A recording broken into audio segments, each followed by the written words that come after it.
عليكم ورحمة الله وبركاته. وعليكم السلام ورحمة الله. أعوذ بالله من الشيطان الرجيم.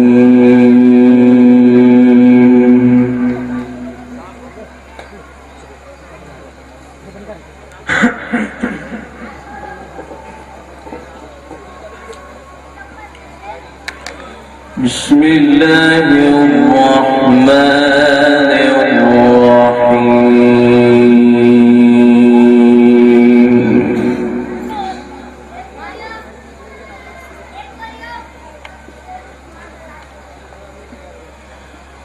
وشروه بثمن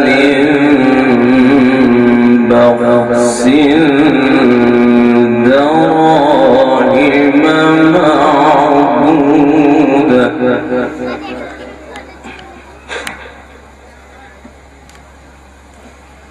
وكانوا فيه من الزاهدين.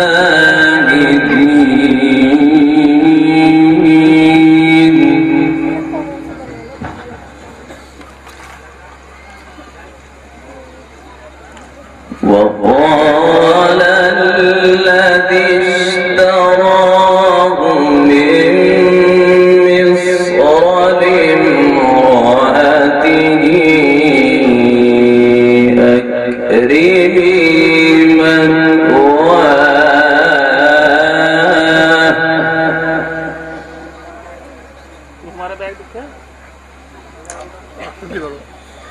أكرمي مثواه عسى أن ينفعنا أو نتخذه ولدا.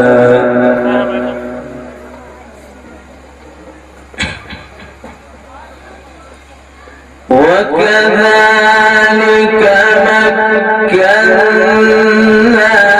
ليوسف في الأرض ولنعلمه من تأويل الأحاديث.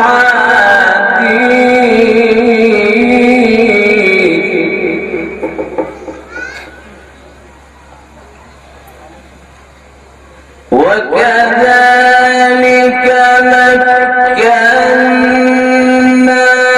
ليوسف في الأرض ولنعلمه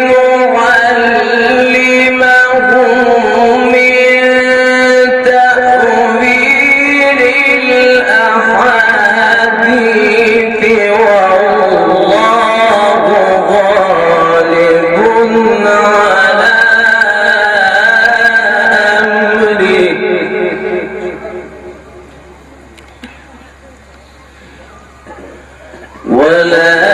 ولكن أكثر الناس لا يعلمون.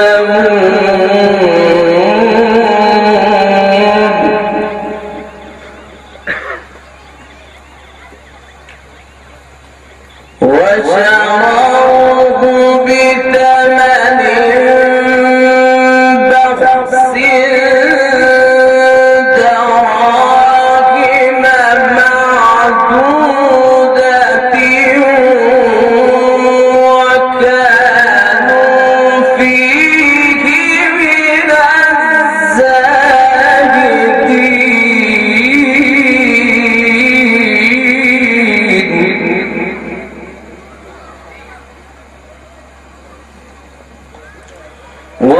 وكانوا فيه من الزاهدين.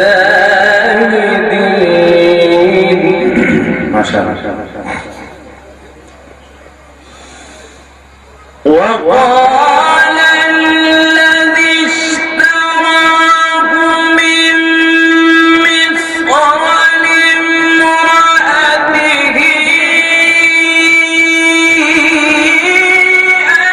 أكرمي مثواه عسى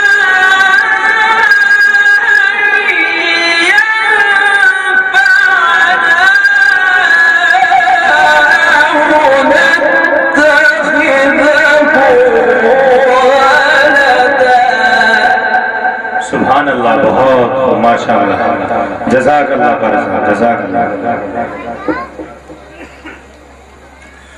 وكذلك مكنا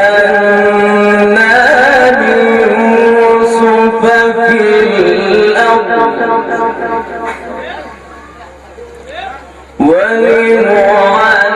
ولنعلمه من تأويل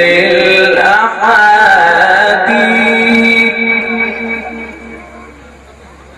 والله غالب على أمره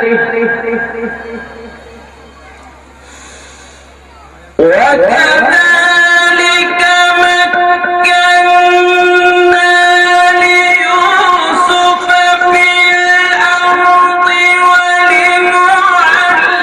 ولنعلمه من تأويل الأحاديث والله غالب على أمره ولكن أكثر الناس لا يعلمون माशाअल्लाह माशाअल्लाह जज़ाकल्लाह माशाअल्लाह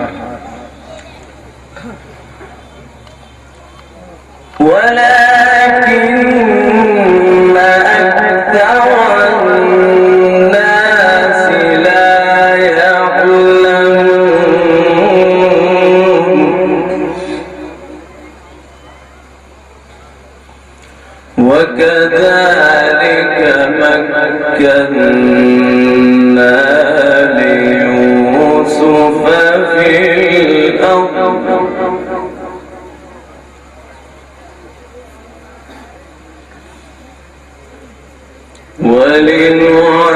ولنعلمه من تأويل الأحاديث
माशाअल्लाह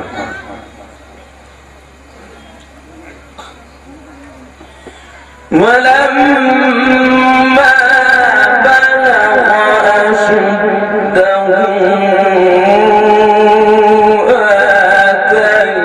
آتيناه حكما وعلما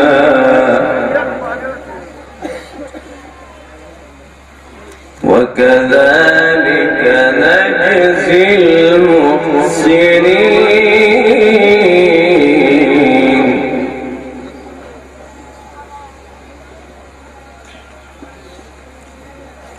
وكذلك نجزي المحسنين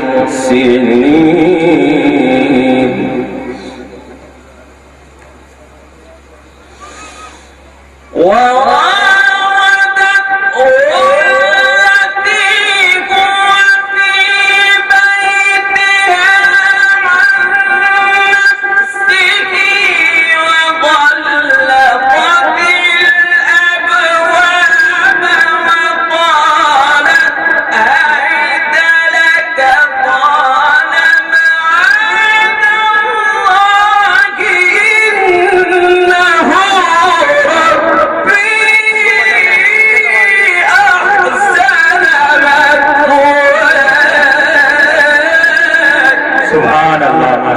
बहुत खूब परिश्रम जज़ाकल्लाह जज़ाकल्लाह माशाअल्लाह इन्नहु ला युफ्लिहु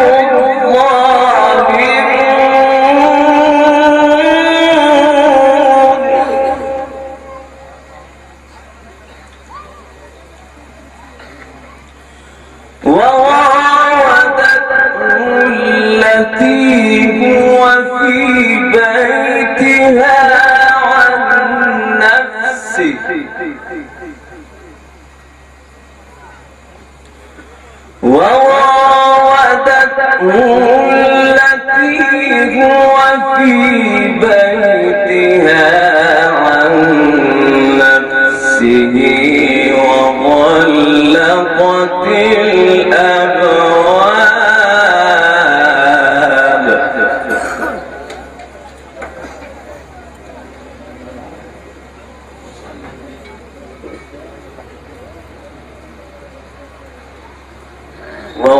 وغلقت الأبواب وقالت هيت لك قال معاذ الله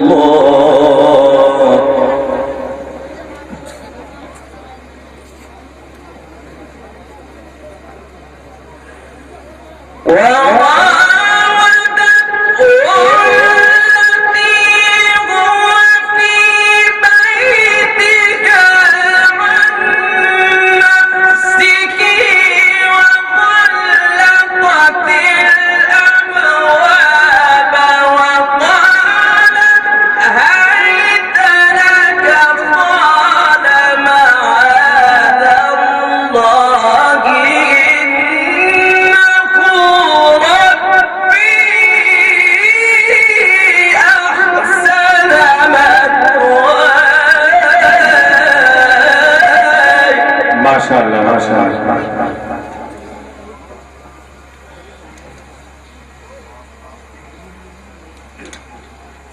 बहुत इन्नहु रब्बी अहसन मथवाय इन्नहु ला युफ्लिहु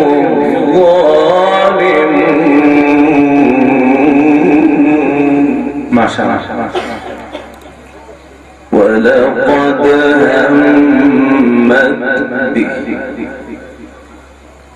وهم بها لولا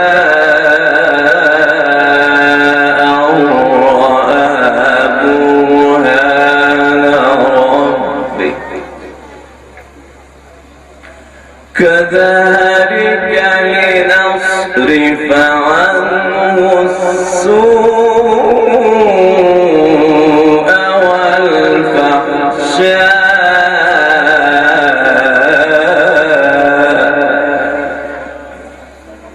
إنه من عبادنا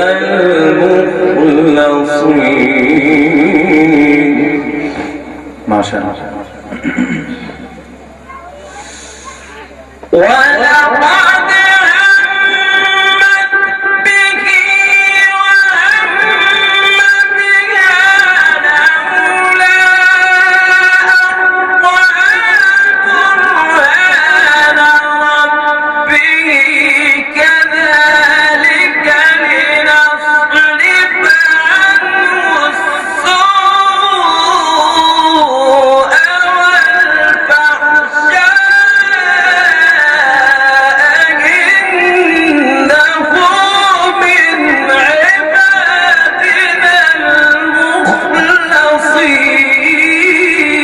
ما شاء الله الله أكبر سبحان الله سبحان الله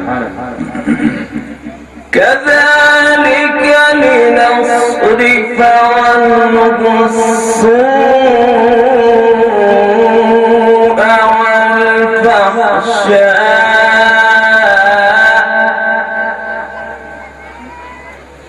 إنه من عبادنا المخلصين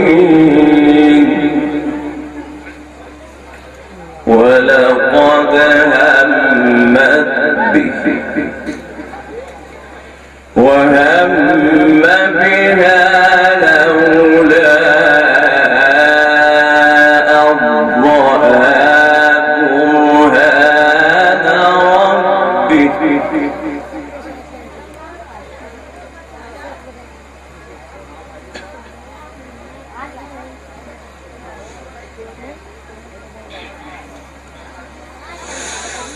ولقد همت به وهم بها لولا أن رأى برهان ربه كذلك لنصرف عنه السوء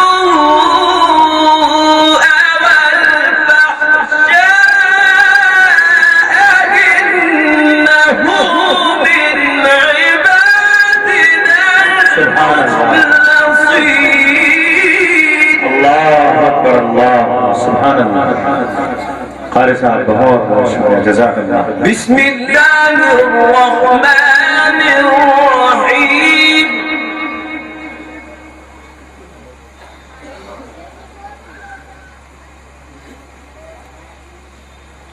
والضحى والليل إذا سجى ما ودعك ربك وما قلى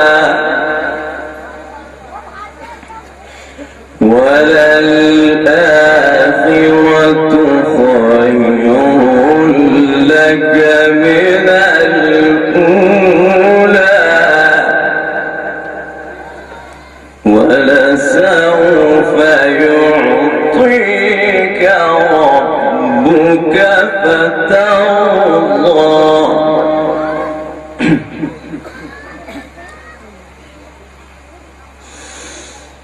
بسم الله الرحمن الرحيم والضحى والليل إذا سجى ما ودعك ربك وما قلى وللآخرة خير لك من الأولى ولسوف يعطيك ربك فترضى سبحان اللہ ماشاء اللہ جزاک اللہ ألم يجدك يتيما فآوى ووجدك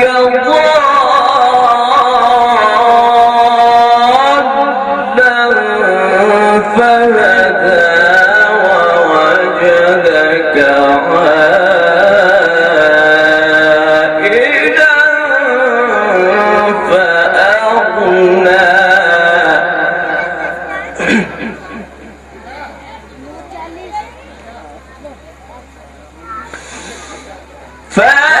فأما اليتيم فلا تقهر وأما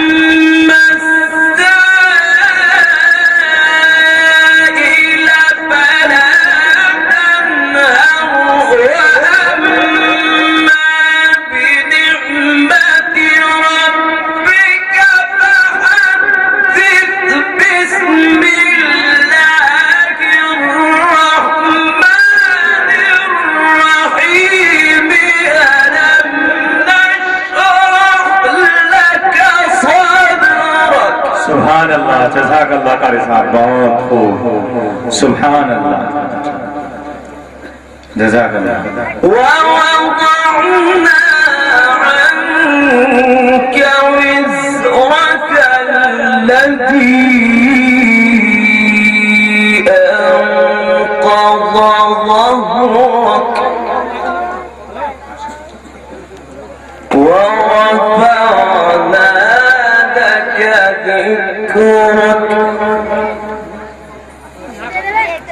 فإن مع العسر يسرا إن مع العسر يسرا فإذا فرغت فانصب وإلى ربك فارغب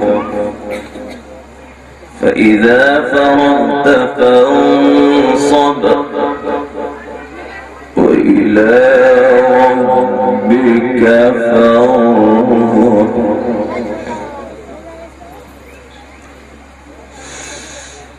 فإذا فرغت فانصب وإلى ربك فارغب بسم الله الرحمن الرحيم والتين والزيتون وطور سينين وهذا البلد الأمين. ما شاء الله، سبحان الله. لقد خلقنا الإنسان في أحسن تقويم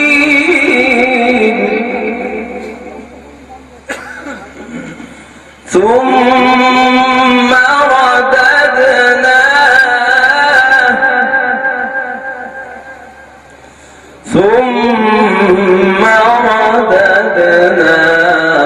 أسفل سافلين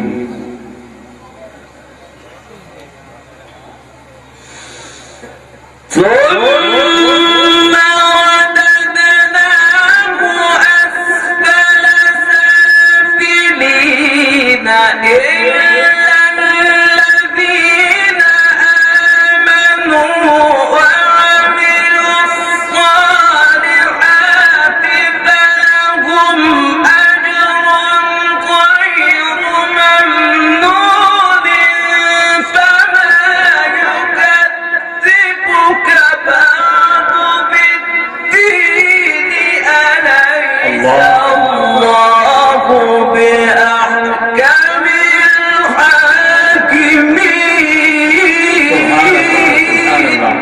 سبحان الله، سبحان الله، ما شاء الله، बहुत खूबसूरत है. فما يكذبك بعد بالدين أليس الله بأحكم الحاكمين.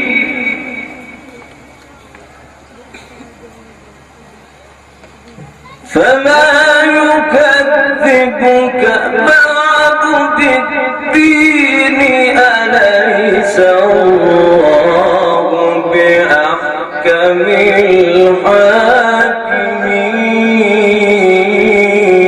الحاكمين.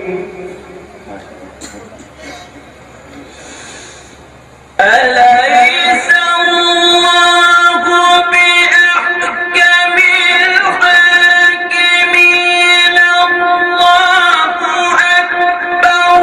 بسم الله الرحمن الرحيم لإيلاف قريش إيلافهم رحلة الشتاء والصيف فليعبدوا رب هذا البيت. ما شاء الله، ما شاء الله. فليعبدوا رب هذا البيت الذي أطعمهم من جوع الذي أطعمهم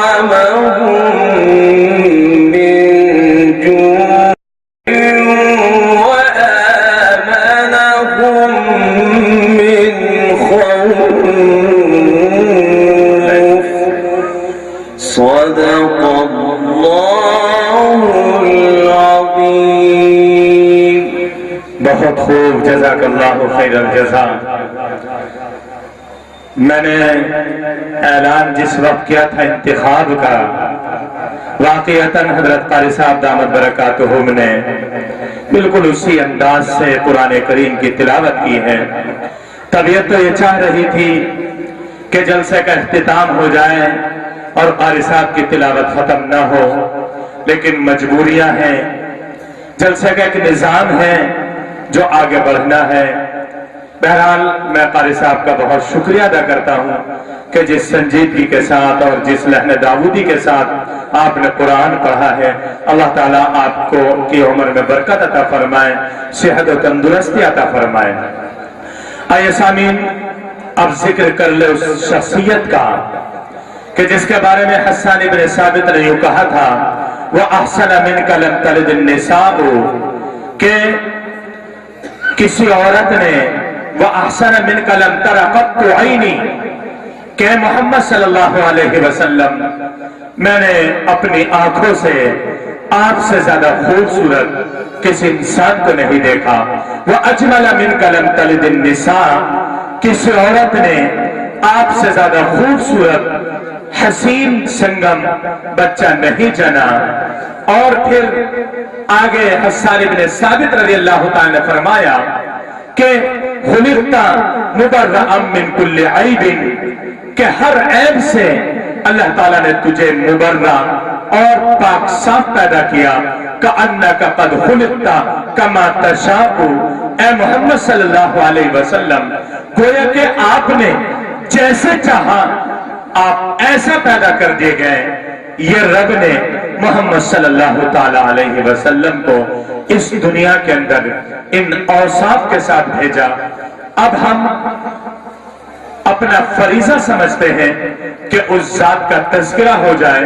میں اگر اس شخصیت کا تعارف کراؤں، اس ذات اقدس کا تعارف کراؤں، تو یوں کہا جائے گا لا يمكن الثناء كما كان حقه، لا يمكن الثناء كما كان حقه، بعد از خدا بزرگ تو قصہ مختصر، کہ اللہ تعالیٰ کے اس پیغمبر کی ثنا کہاں تک بیان کی جا سکتی ہے؟ اہل سیر نے، لکھنے والوں نے قلم توڑ ڈالے، بیان کرنے والوں کی زبانیں گم ہو گئی، اور پھر وہ یہ کہنے پر ہی مجبور ہو گئے تھے کہ اللہ تعالیٰ کے بعد وہ ذات اگر تعریف کے مستحق ہے تو وہ صرف اور صرف محمد الرسول اللہ صلی اللہ تعالیٰ علیہ وسلم کے ذات اقدس ہے۔ تو آئیے اب بغیر کسی تاخیر و تمہید کے گزارش کر لے اس شاعر سے جس شاعر نے بہت کم مدت میں اپنا نام اس خطے کے اندر نہیں بلکہ پورے ہندوستان کے اندر اور ہندوستان سے بھی باہر اپنے نام کا خود تعارف کرا دیا ہے۔ اس سے میری مراد ہے شاعر اسلام حضرت مولانا مفتی محمد طارق جمیل صاحب، جو کہ قندوز سے تشریف لائے ہیں۔ آپ تشریف لائے اور محمد رسول اللہ صلی اللہ تعالیٰ علیہ وسلم کے شان